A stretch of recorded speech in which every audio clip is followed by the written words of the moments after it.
The gang of brazen burglars involved in the £14 million Hatton Garden jewellery raid are facing jail after the final 3 were convicted of involvement. The largest burglary in English legal history took place at Hatton Garden Safe Deposit Ltd in London's Jewellery Quarter over Easter last year.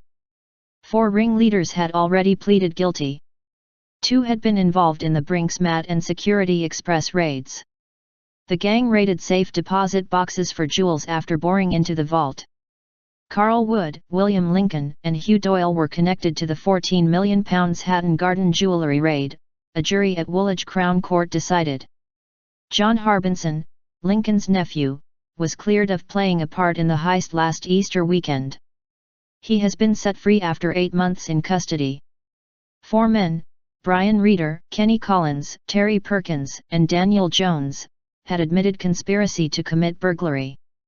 2 other people were convicted earlier in connection with criminal property offences. During the raid, the gang used heavy cutting equipment to get into a vault at the Hatton Garden Safe Deposit Ltd and ransack 56 safe deposit boxes. CCTV footage showed some of the gang members arriving in a white van and unloading tools, on April 2. However, they were unable to gain access to the vault after discovering it was blocked off by a metal cabinet. They returned with different equipment 2 nights later to finish the job. Once inside, they used the lift shaft to access the basement, disabled the alarm and bored through the vault wall. They were eventually seen emerging from the building with holdalls and wheelie bins laden with stolen goods.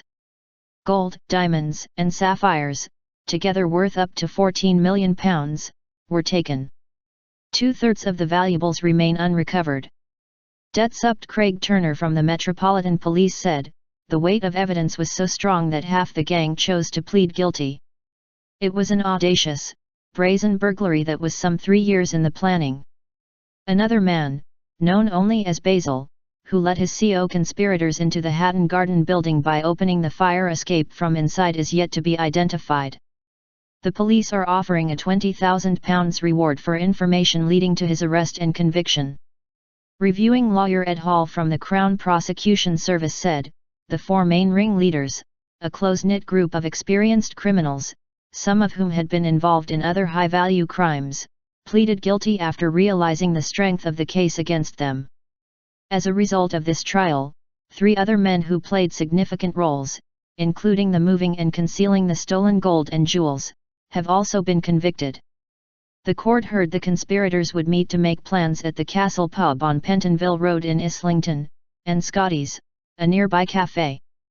During the trial, it was revealed that Reeder had been involved in the £26 million Brinks gold bullion robbery, and Perkins in the £6 million Security Express raid, which both took place in 1983. They were arrested after police bugged their cars and heard them bragging.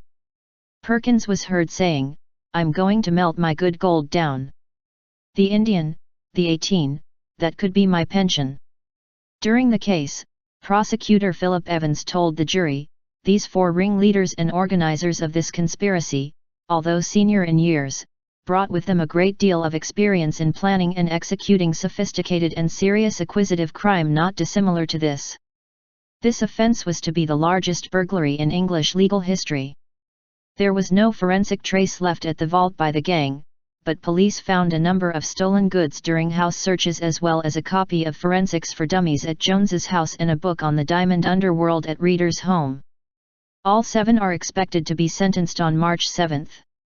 It can now be reported that Perkins' daughter, Terry Robinson, 35, of Stirling Road, Enfield, also faces being jailed. She pleaded guilty to concealing, converting, or transferring criminal property.